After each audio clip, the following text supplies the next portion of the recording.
여러분 안녕. 예수님은 이름이 주 예수 그리스도 이렇게 말씀드렸어요. 주, 마스터, 로드, 나의 주인. 그리고 예수, 나의 구원자. 죄에서 구원하신 분. 그냥 구원자가 아니야. 죄에서 구원하신 분. 그리고 그리스도, 기름 부음을 받으신 분. 기름 부음을 받으신 사람은 구약 성경에서 선지자와 제사장과 왕. 그래서 그 세 가지 직분을 예수님께서 이 땅에서 행하셨다 하는 것입니다.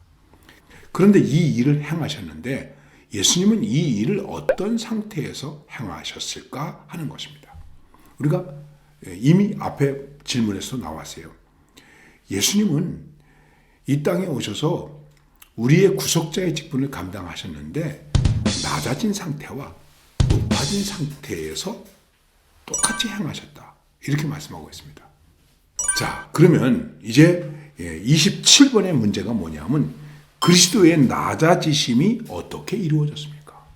그럼 그리스도께서 낮아지신 상태가 있었는데 그 낮아지심은 어떻게 이루어졌습니까? 하는 것입니다.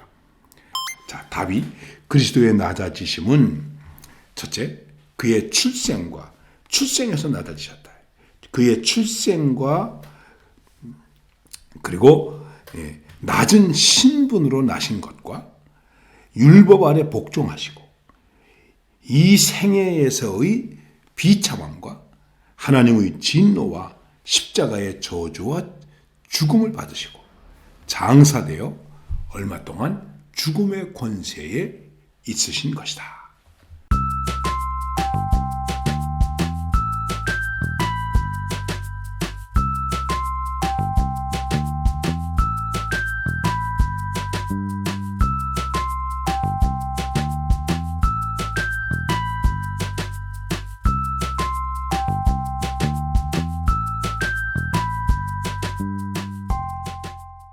자, 여러분 일단 한번 정리를 할게요. 예수님이 낮아지신 것이 어떤 건가? 일단 출생.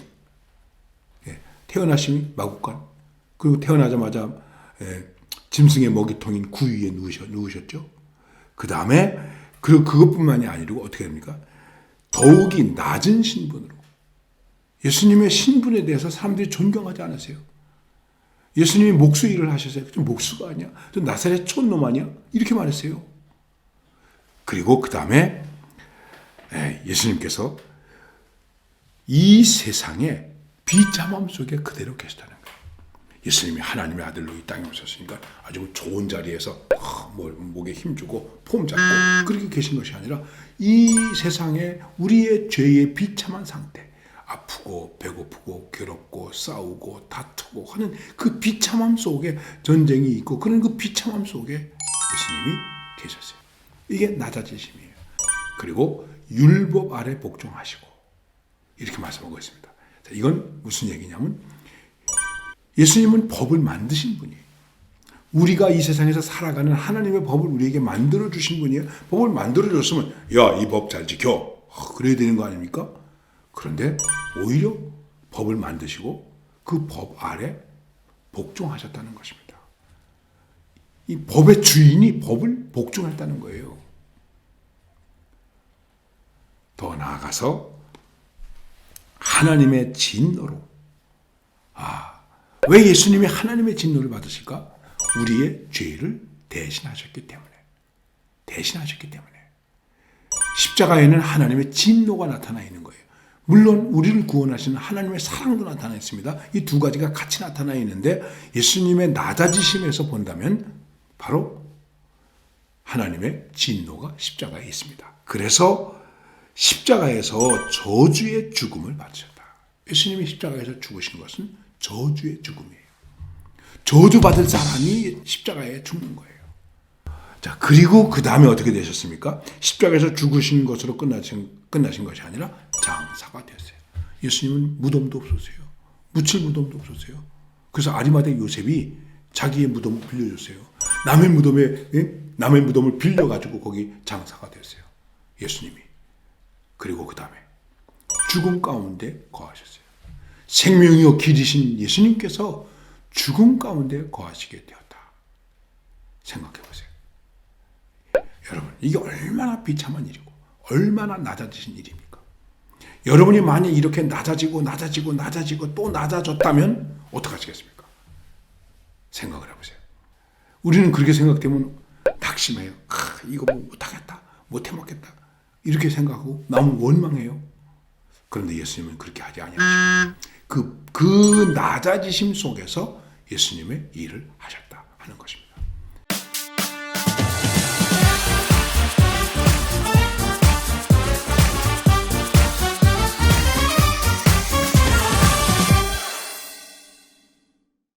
이제 이거 뒤집어서 반대로 그리스도의 높아지심이 어떻게 이루어지나요? 그럼 예수님이 이렇게 낮아지셨는데 낮아지신 것으로만 끝났나? 제자들은 이것만 많이 생각했던 것 같아요. 이래서 죽으셨네. 우리는 어떡하나. 그리고 낭망했죠. 그리고 숨어 있었죠. 그런데 예수님이 높아지셨어요. 성경은 말씀합니다. 이렇게 낮아지셨는데 하나님께서 그를 높였다. 하나님께서 그를 높이셨다. 여러분, 하나님께서 예수님을 높이신 것이 무엇일까요? 선지자, 왕, 제사장, 그래서 어떤 높은 자리를 차지한 것일까? 아닙니다. 부활하셨다. 여러분, 죽었다가 다시 살아났다. 이보다 더 큰 영광이 어디 있겠습니까? 예수를 믿는 우리에게 있어서 가장 큰 영광은, 첫째 영광은 부활이에요. 우리는 부활합니다. 부활은 어떻게 다시 사나 생각할 수 있겠죠. 목사님은 장례식을 많이 했어요. 한 번은 장례식을 하는데 하관을 합니다. 그리고 맨 마지막에 나는 이제 여기에 장사 지낸 우리 형제가 영화로운 몸으로 부활할 것을 확신합니다. 이것을 믿으시기 바랍니다. 아멘. 그리고 하관 예배를 마치고 내려오는데 제가 구체적으로는 얘기하지 않겠어요? 다른 종교를 믿는 어떤 분이 제게 가까이 오더니 이렇게 말하는 거예요.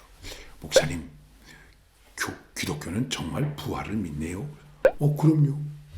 부활을 믿어야죠. 부활을 믿지 않으면 우리는 가장 큰 거짓말쟁이가 되는 겁니다.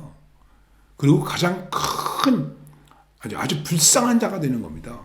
우리는 부활을 믿습니다. 그래서 높아지심의 첫째는 부활하셨다. 그리고 두 번째는 하늘로 올리워 가셨다. 이걸 우리는 승천입니다. 부활 승천. 할렐루야, 우리 예수 부활 승천하셨네. 이렇게 찬양하지 않습니까? 승천, 하늘로 올리워 가셨다. 그리고 올라가셔서 어떻게 됐습니까? 하나님 보좌 우편에 앉아 계시다. 거기서 우리를 위하여 중보하고 계십니다. 지금도 계속해서 일하고 계시는 거예요. 중보하고 계십니다. 그 다음에 성경이 뭐라고 말합니까? 다시 오신다. 재림이죠. 다시 오시는데 그때 다시 오시면 심판하시는 분으로 오시는 거예요. 이 땅에 있는 모든 것을 심판하셔요.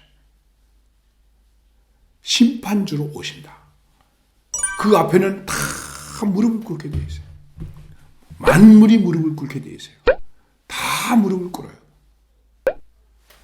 그리고 그때 우리는 하나님 앞에서 부활이 있는 부활의 생명으로 부활에 참여하는 자로 올라가게 되는 것입니다.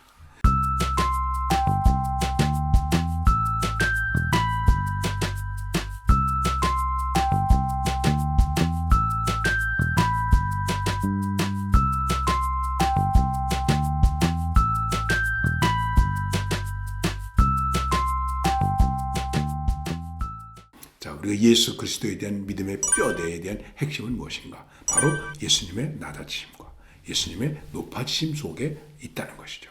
그런데 중요한 것은 그 낮아지심과 높아지심 어떤 상황 속에서도 예수님께서 맡으신 일을 하셨다. 즉 제사장과 왕과 선지자의 직분을 감당하셨다. 선지자, 예언자라고 말할 수도 있는 것입니다. 이 직분을 계속해서 감당하고 계시다. 이 땅에 계실 때도 마찬가지고 지금 하늘에서도 보좌 우편에서 우리를 위해서 이 일을 하고 계시다 하는 것입니다.